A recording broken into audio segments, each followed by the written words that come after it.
question. What is the actual figure which you have to get that the person is not a diabetic or not? Oh, you mean from the test? From the test, yeah. That's a very good question and a nice question. See, before we used to think even if the sugars like 120, 125 was normal, so now we have made it much stricter. Even at blood sugars of 110 or less is considered diabetes. Then there's a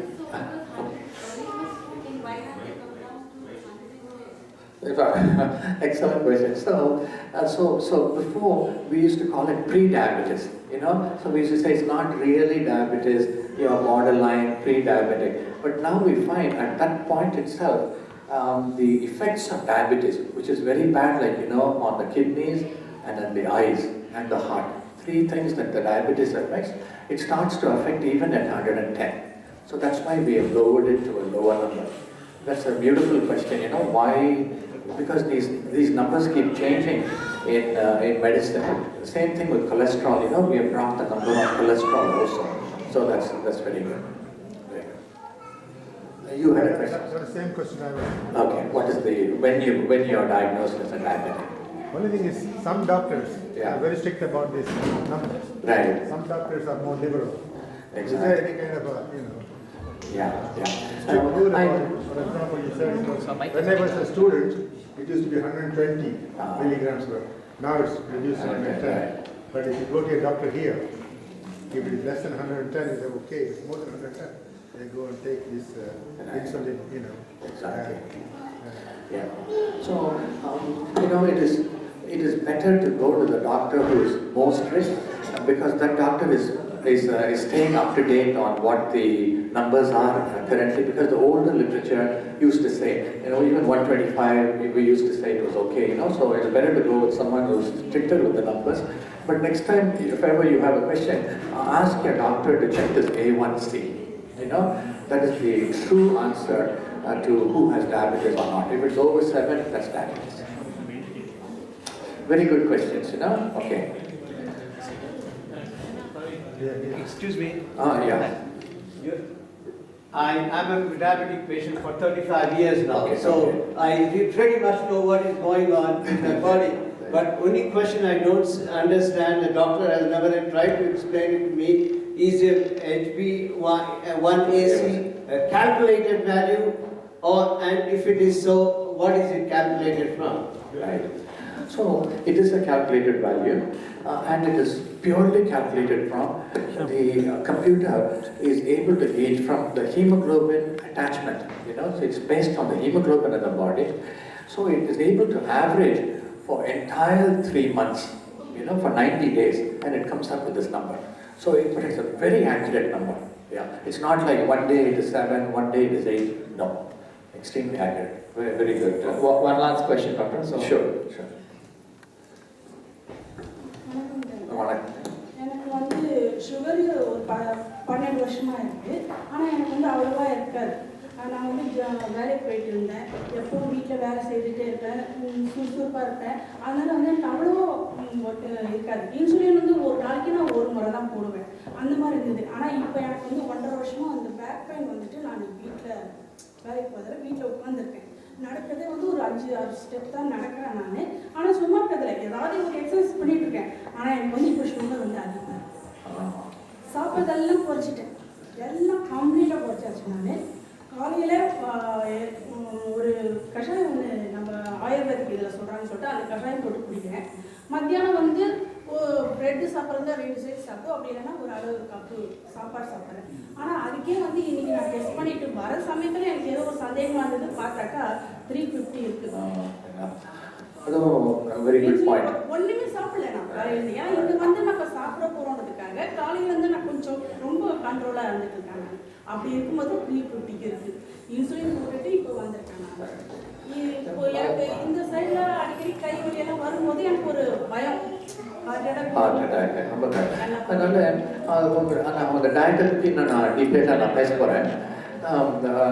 ஆனால் நீங்கள் brief answer to question வந்து நம்ம பாடியில் வந்து அந்த நம்ம as the years go by நம்மளுடைய அந்த இன்சுலின் ப்ரொடக்ஷன் கொஞ்சம் குறையுது, பேங்க்ரியாஸ் வந்து குறைஞ்சிட்டு இருக்கு. அட் த சேம் டைம் நான் சொன்ன அந்த இன்சுலின் ரெசிஸ்டன்ஸும் அது கூடிட்டு இருக்கு. ஸோ அதனால் நான் உங்களுக்கு எக்ஸசைஸ் பற்றி நான் என்ன பேச போகிறேன். அதனால் நீங்கள் இன்னும் எக்ஸசைஸ் பண்ணணும், இன்னும் டயட் ஸ்ட்ரிக்ட் டயட்டில் இருக்கணும். But at the same time மற்ற மெடிசன்ஸ் நிறைய வந்திருக்கு அதை இம்ப்ரூவ் பண்ண. ஸோ நம்ம அதை பற்றி நான் பேசுகிறேன் டீட்டெயிலாக. இது நான் சும்மா எனக்கு ஆர்கிடெக்சர் பற்றி எனக்கு ரொம்ப பிடிக்கும். இது வந்து நான் ரவிலாம் வந்து நாங்கள் நகரத்தார் செட்டியார் இதில் பிறந்தவங்க. எங்கள் ஊர் வந்து செட்டிநாடு. அது வந்து நம்மளுக்கு தெரியும், காரைக்குடி, திருச்சி, தஞ்சாவூர், அதுலேருந்து நீங்கள் கிட்ட வந்தீங்க, எல்லாருமே அவங்களுக்கு தெரியும். ஸோ இது என்னுடைய தாயார் பிறந்த வீடு இது.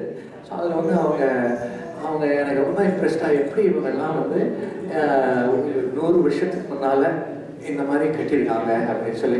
ஏன்னா நம்ம இப்போ வியன்னாலாம் வந்து பார்க்கல நம்ம astonished at the architecture and grandeur. அதனால் இன்றைக்கி நானும் ரவி ஷான்ப்ரான் பேலஸ்லலாம் போய் பார்த்தோம். அப்போ எனக்கு தோணுச்சு, இங்கே இருக்கவங்க நிறைய பேருக்கு இந்த மாதிரிலாம் இருக்குது இந்தியாவில் அப்படின்னு அவங்களுக்கு வந்து தெரியாது. அவங்களுடைய இமேஜ் டிவிலெலாம் பார்க்கல, இட்ஸ் ஒரு புவர் கண்ட்ரி அப்படிங்கிற மாதிரி ஃபீலிங். ஸோ எனக்கு I'm very proud that we have all this.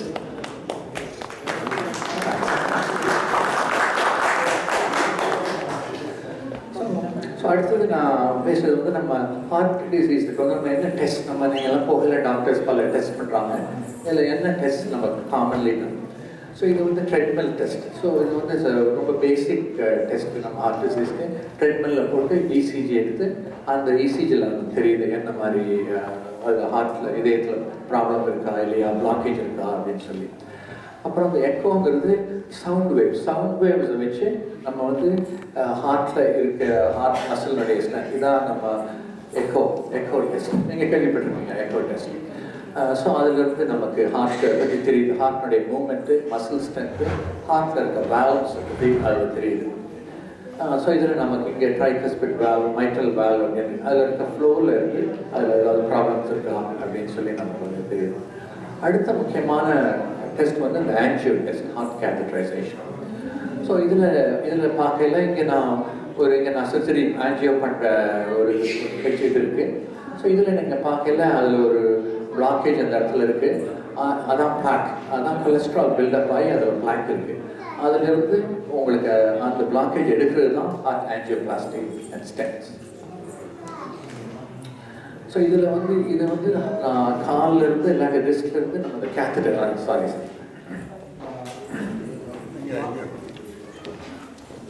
wall blockade சொல்றீங்கன்னா, is it mainly caused by cholesterol or could be also caused by some other thing? Right, very good question. So இப்போ அந்த நான் காமிச்ச அந்த blood vessels and arteries இருக்க blockage வந்து is caused by cholesterol. But the valve வர problem is not a cholesterol problem. It is usually caused by after a number of years with high blood pressure and diabetes, to an extent by cholesterol. So cholesterol is number 3 in that. So அப்புறம் நம்ம இந்தியாவில் வந்து இந்த rheumatic fever that is more common, but Western countries is mostly diabetes, blood pressure and cholesterol. Good question. So இது வந்து நான் போடுற catheter, அது ஹார்ட்டில் உங்களுக்கு இதுதான் ஆன்ஜியோ பிக்சர். அப்புறம் இதில் வந்து இதுதான் ஒயர். அந்த கேத்தட்டரில் வந்து முதல்ல ஒரு ஒயர் நம்ம பாஸ் பண்ணுறோம் ஆர்ட்ரிக்குள்ளே. அந்த ஒயருக்கு மேலே ஒரு பலூன். ஸோ இதில் பார்த்தீங்கன்னா அந்த இடத்துல அந்த பலூன், அந்த பிளாக்கேஜ் இருக்க இடத்துல கொண்டு போய் அந்த பலூனை வைக்கிறோம். வச்சுட்டு அப்புறம் அந்த இடத்துல நம்ம ஸ்டென்ட்டை எக்ஸ்பேண்ட் பண்ணி நம்ம பண்ணுறோம். அதாவது ஸ்டென்ட்டுங்கிறது நம்ம பால் பாயிண்ட் பெனில் அந்த ஒரு மெட்டல் ரவுண்ட் இது இருக்கு பாருங்க, அதான் ஆக்சுவலாக ஸ்டென்ட் பார்க்க அப்படி தான் இருக்குது. அது வந்து ஒரு பலூன் மேலே it is mounted on a balloon. So நம்ம when we squeeze the balloon, the stent opens up and then we close the balloon and then take it out. So the stent stays in place where the blockage is. So அதான் principle.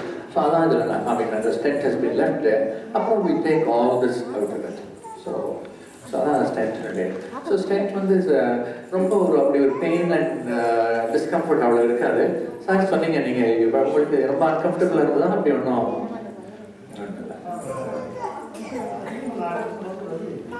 இன்னும் வெளியே.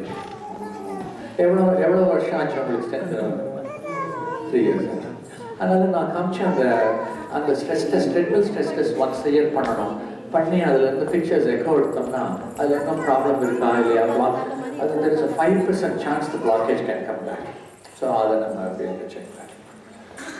சரி, இதுவும் another beautiful architecture. இது நம்ம வந்து அந்த நம்ம கோர்ட்யார்ட்ஸ் நம்ம சொல்கிறோம். நான் அடுத்த அதில் சொல்கிறது 2ஆம் கட்டு 3ஆம் கட்டு அப்படின்னு சொல்லி யூஸ் பண்ணி இது வந்து அந்த பேலஸ் ஆக்சுவலாக செட்நாட் பேலஸ்னுடைய 3ஆம் கட்டு இது. ஸோ அதனுடைய இது வந்து கானடுகா தான்.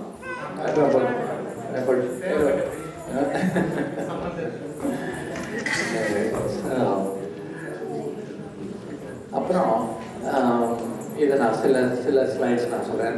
நம்ம அடுத்தது நம்ம உணவு பற்றி நம்ம முக்கியமாக பேசிட்டு இதோட நான் ஸ்டாப் பண்ணேன். ஸோ இதில் நம்ம முக்கியமாக நம்ம சாப்பிடும்போது இதில் நம்ம இதை பற்றி நம்ம ரொம்ப பேசுறது இல்லை. நம்ம யூஸ்வலாக குளுக்கோஸை பற்றி தான் பேசுகிறோம், சுகரை பற்றி பேசுகிறோம். ஆனால் இதுக்கு வந்து கிளைசமிக் இண்டெக்ஸ்னு பேர். இந்த கிளைசமிக் இண்டெக்ஸ் தான் ரொம்ப முக்கியம். அதாவது நம்ம இப்போ வெறும் நீங்கள் சுகர் எடுத்து நம்ம சாப்பிட்டோம்னு வச்சுக்கோங்க, பிளெயின் சுகர் எடுத்து சாப்பிட்டோம்னு வச்சுக்கோங்க, அப்போ அதனுடைய கிளைசமிக் இண்டெக்ஸ் வந்து 100. ஏன்னா நம்ம சாப்பிட்ட உடனே அந்த பிளட்ல the whole glucose gets absorbed and that is the worst thing that can happen. ஏன்னா பாடியில் சுகர் அப்படியே ஏறி இறங்கக்கூடாது. It should be more or less smooth. So அப்படி பார்க்கணும்னா நீங்கள் any glycemic index over 70 is bad. So எல்லாமே நம்ம we have to keep it under 70 and ideally better than 55.